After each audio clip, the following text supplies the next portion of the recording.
Let me introduce Joe Slowik to you. Joe Slowik is a veteran of the industry, and he's a threat hunter and forensic expert working for Huntress, a new US company.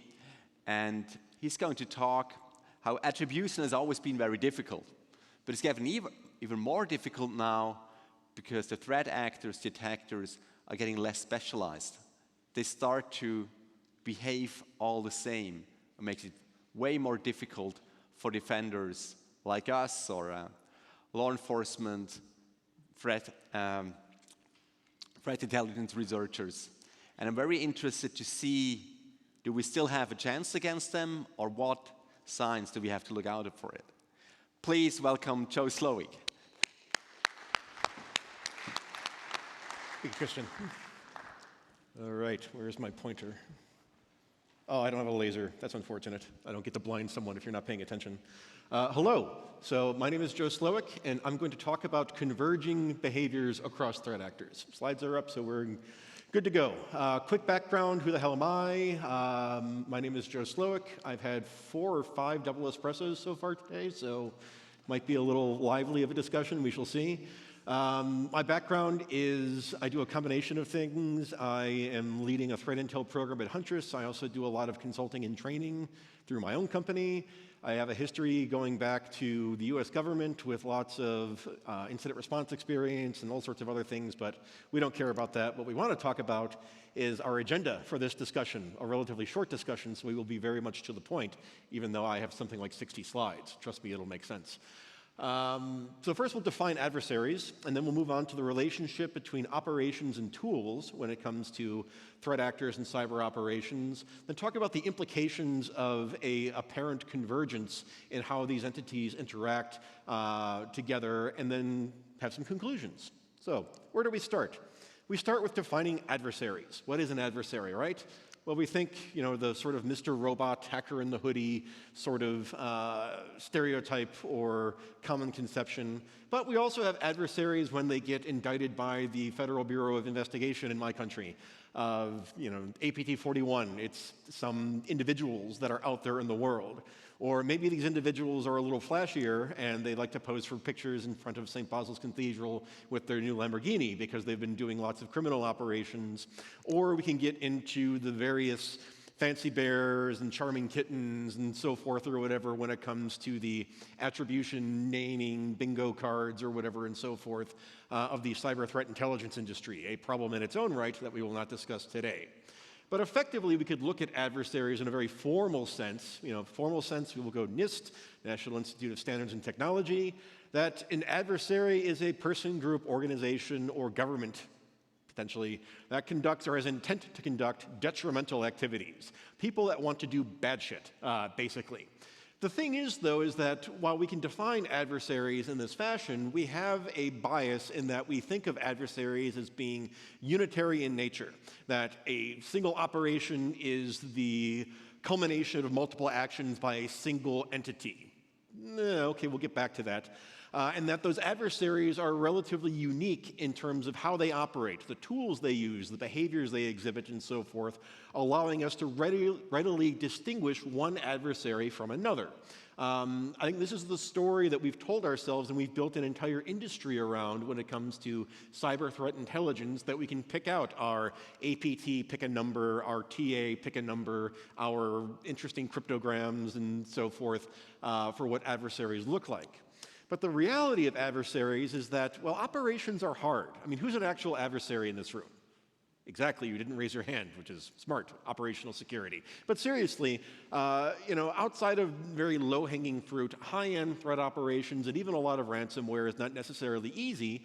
And so what we're observing in the actual threat landscape more often is a certain specialization and division of labor between initial access brokers and interactive operations, ransomware affiliates, but even seeing this specialization within state-sponsored operations where there are various contractors doing tool development and other entities that are doing wide-scale access development and so forth.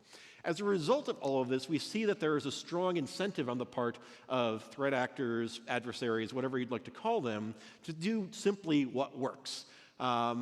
This is pretty much what we're going to spend the rest of our time talking about, is like, okay, if I have an objective in mind, how do I achieve that objective, and what is the route from some intention, whether it's gathering sensitive intelligence or gathering Bitcoin from victims and whatnot, to ways of achieving that objective. So that'll lead us into a discussion on operations and tools. So adversaries, ops, and tools. Quite simply, adversaries have objectives. Very few people, outside of your typical sort of hacker mindset, I suppose, are just doing hacks for the hell of it. We have some goal in mind, whether that's the lulz, Bitcoin, gathering information, launching some disruptive attack in Ukraine, or so forth. There's a purpose to what it is that we're doing. And those operations are necessary in order to achieve those objectives in some fashion. But in order to get to this point, tools are necessary in order to complete operations. It's like, okay, that seems pretty uncontroversial.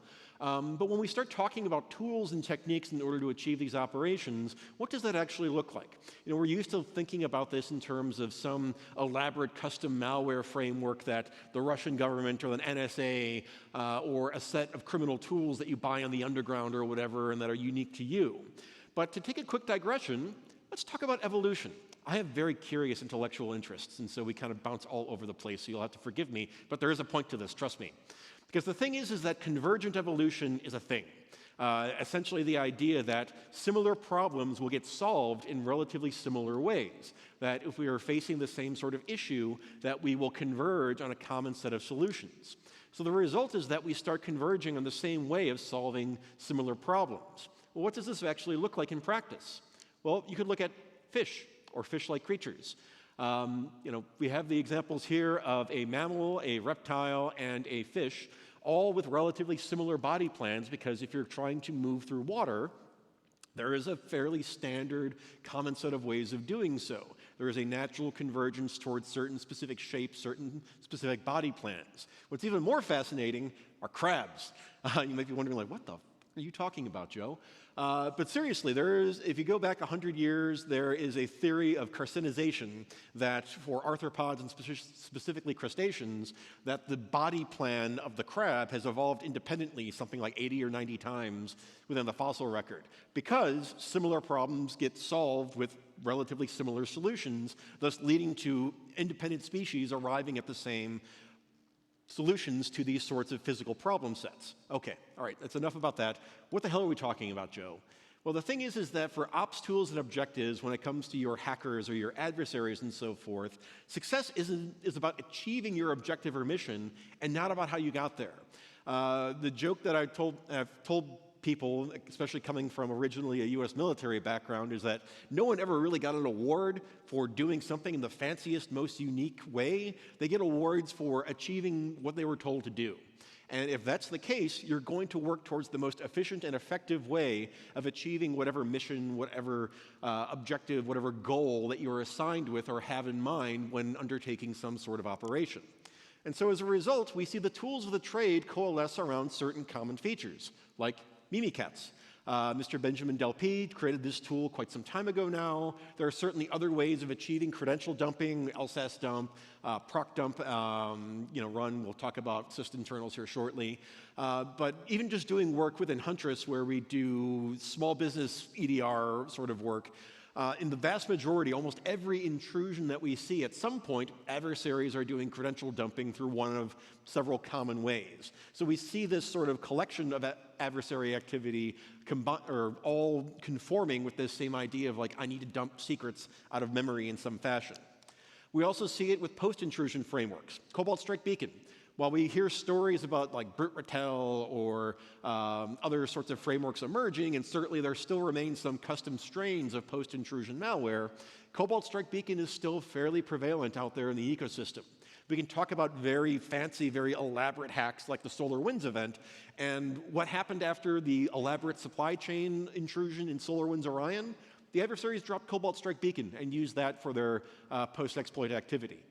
Similarly, If we're dumping credentials, we want to map the Active Directory environment to figure out who's who, what are the important credentials that we need, and what do those credentials give me. So I use tools like Bloodhound or AD-Find, and we see this ranging from your fairly decent pen testers through e-crime groups all the way up to your APTs and so forth, which are also leveraging tools like Windows sysinternals. PSExec remains ubiquitous in threat operations as a way of, once you've acquired privileged credentials, of remotely executing software within the victim environments, and thus seeing this replayed through multiple intrusions by multiple entities.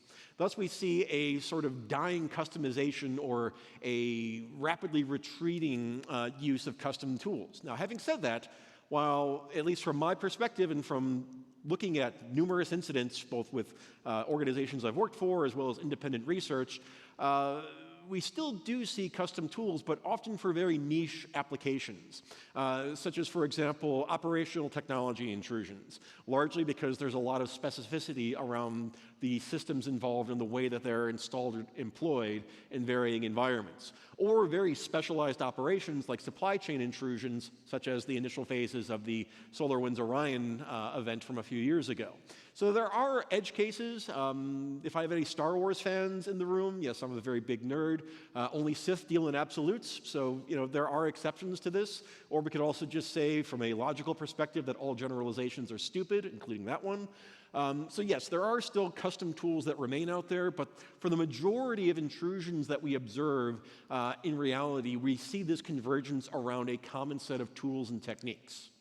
So what are the results of this co-evolution of adversaries? Well, adversaries seek to achieve objectives. I think that's fairly uncontroversial, and we can all agree on that. Yet in doing so, precisely how those objectives are achieved is largely immaterial. As a result of that, we simply go with what works with the least effort.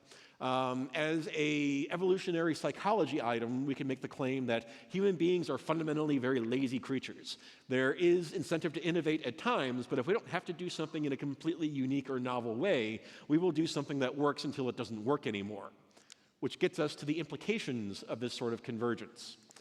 So what does convergence mean? Well, it has implications in different areas of what we're talking about for security operations. There are attribution implications, there are impacts on how we defend our networks and how we detect adversaries, as well as the policies that we develop in order to achieve these objectives or to inform how we build and maintain information networks and so forth.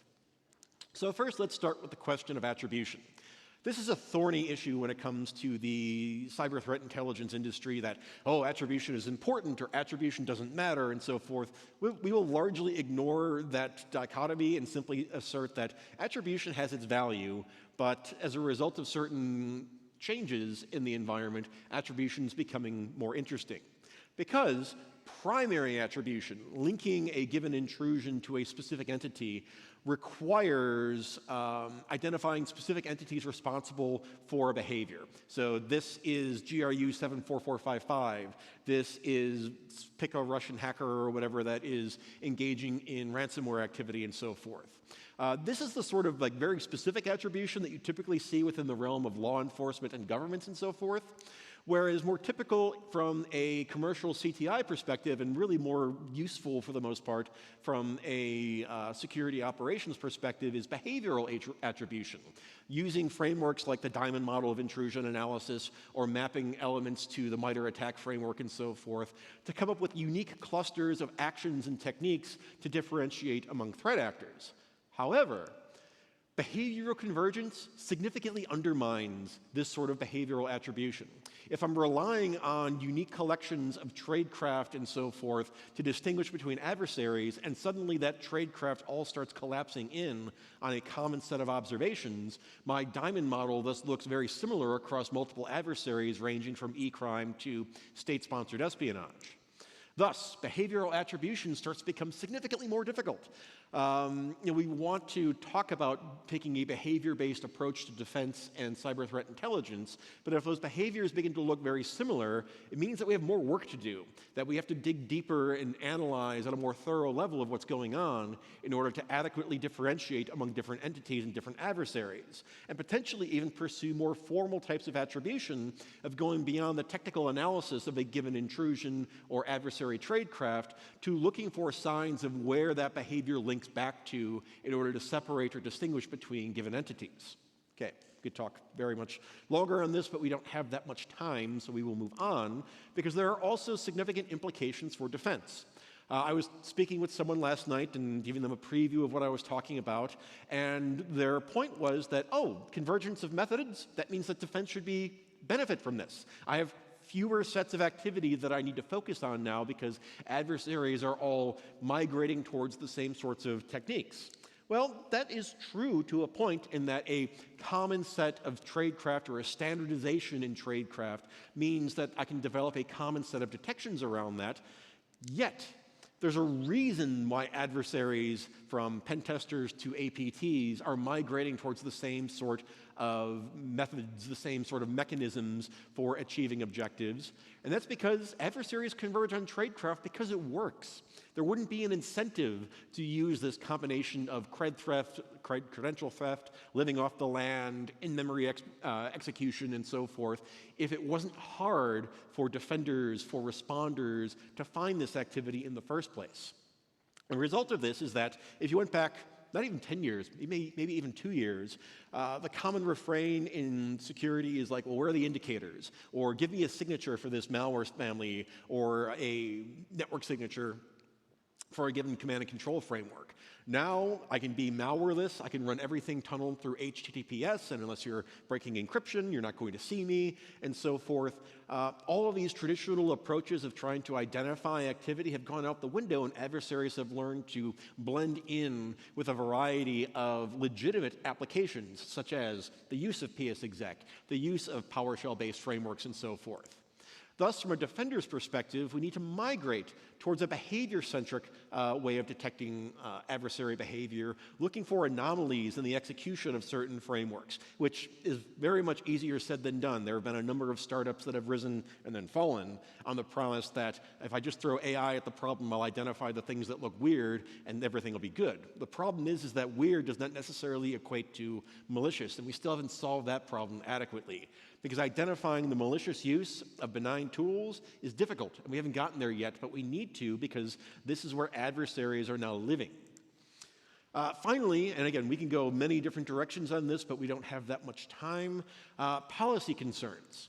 How do we redefine best practices if adversaries are no longer relying on things like custom binaries or their own unique C2 frameworks? It really changes the guidance that we give in terms of how to adequately defend networks and what policy needs to evolve in order to try to combat adversaries blending in with legitimate IT administrator operations. Thus, we need to think of effective mechanisms that can enable and create for a lasting or sustainable defensive mindset. Not easy to think about, and certainly something that you don't get in a CISSP quick study guide or something else in order to answer these questions. We need to think about these problems a bit harder to arrive at sensible solutions. So, okay, we've had a very quick journey here. What can we conclude from this discussion so far? With only like 20 minutes or whatever into this material, which is very complex, but nonetheless, here we are. Well, first off, adversaries are increasingly complex. So on the one hand, while we've seen a migration away from things like specialized malware and so forth, except in very bespoke or very specific instances, defenders and system owners need to understand that adversaries are complex but efficient entities. Again, no one gets an award, no one gets a bonus, you don't get more Bitcoin if your hack was especially sophisticated or interesting. It just matters if it succeeded. And that has implications for operations and the mechanisms in which adversaries operate. Thus, there are multiple implications in terms of how adversaries relate to one another. Again, seeing the rise of the initial access broker market, where I don't need to, well, certainly we see lots of the concept of hot zero-day summer just this past year, for example. Adversaries are still looking for exploits and whatnot, but I would argue that as much attention as we give to the zero-day, and certainly there's a very nasty one in Cisco iOS right now that was just patched today, I believe.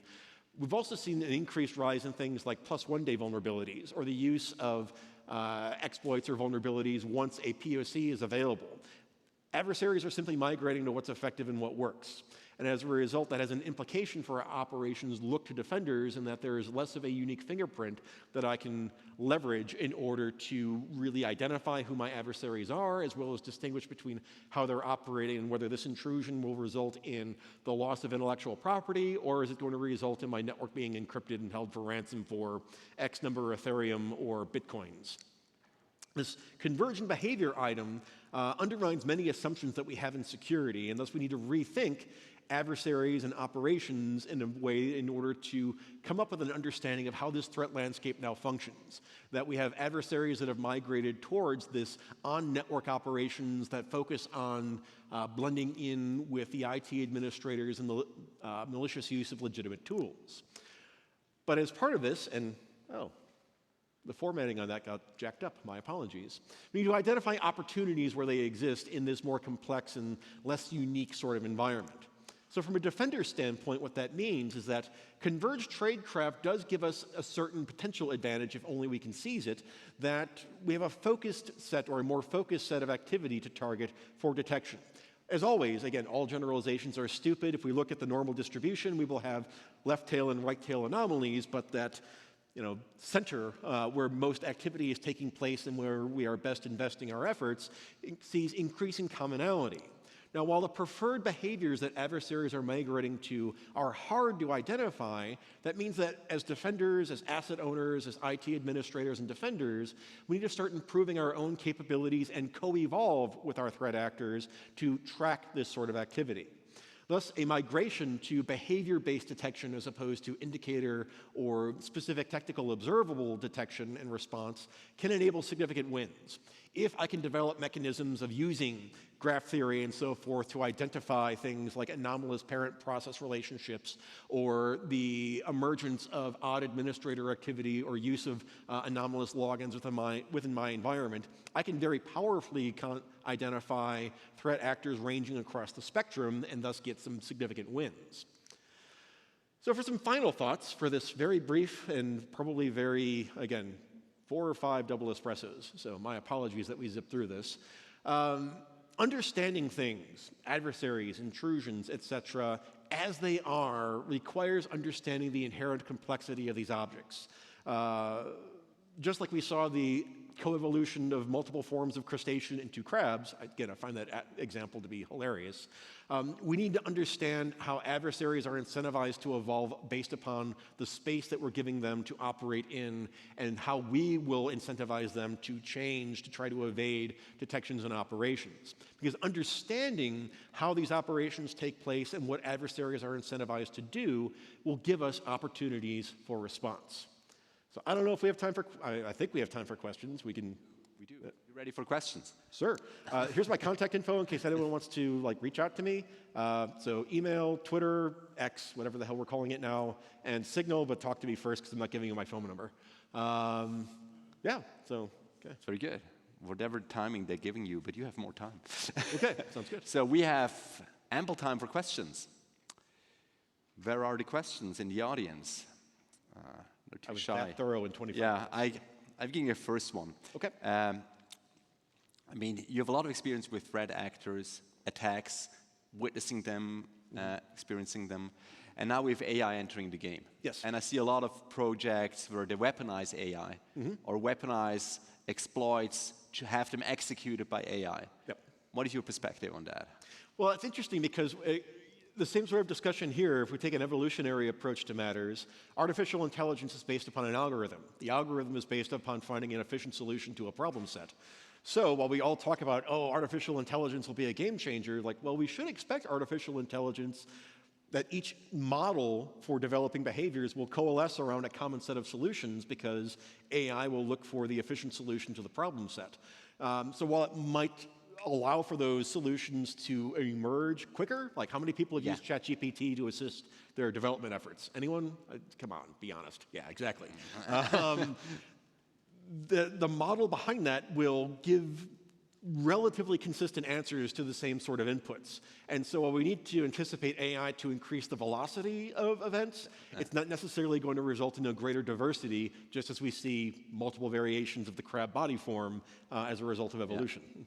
Would you, I totally agree on the velocity question. It makes it more efficient, doesn't it? Yes. Yeah. Would you also see rare or more exotic exploits being exploited by AI because a human would not test all these hundreds of variants because it takes too much time? Right. And for AI, it suddenly becomes interesting to go through the whole arsenal. So that's an interesting way of looking at this. I think it's almost a different problem set than if we're talking about coming up with a more complete fuzzing framework or whatever, that, okay, AI doesn't get bored, doesn't like start playing Call of Duty instead of sitting at the console and whatnot, that there is an incentive, the possibility of it being more thorough in going through every potential scenario, every edge case as a result. But if we talk about operationalizing those exploits, there's been talk since I started in this industry, going back almost 15 years now, of people having catalogs of 0 days or whatever, and we're so in trouble.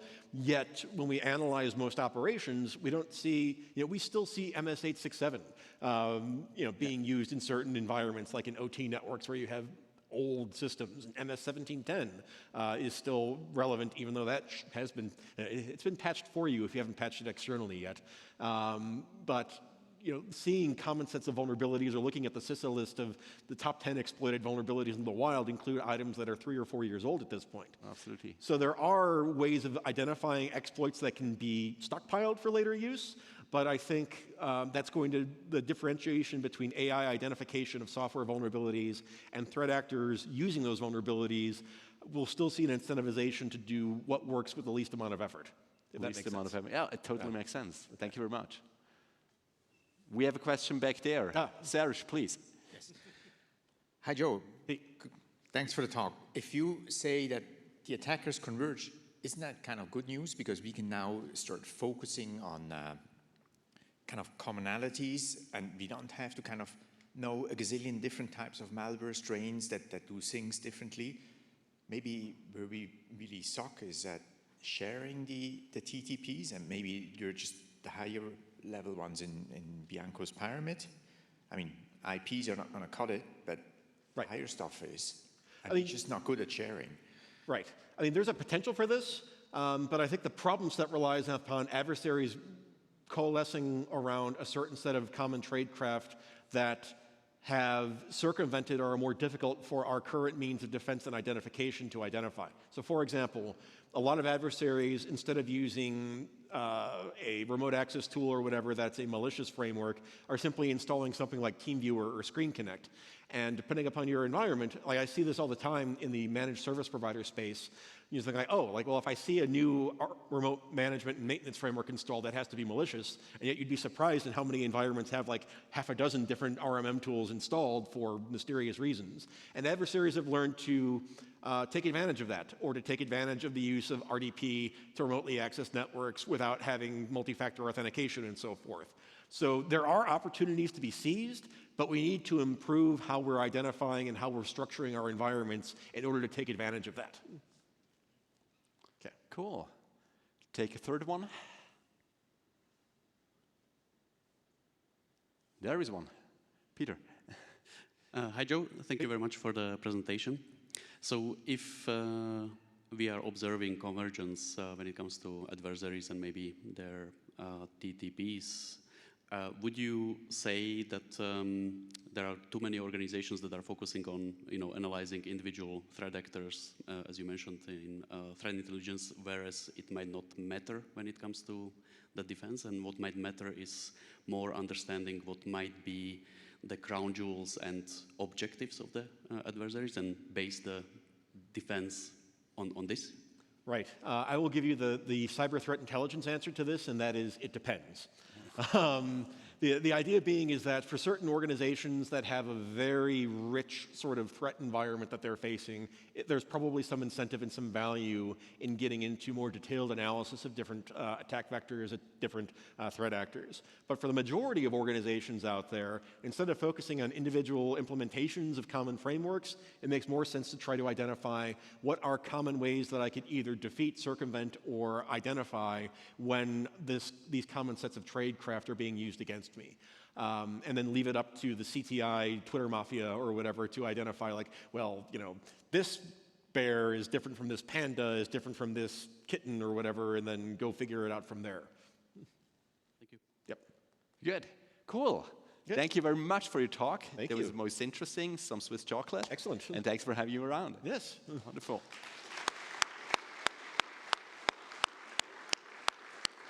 Very well.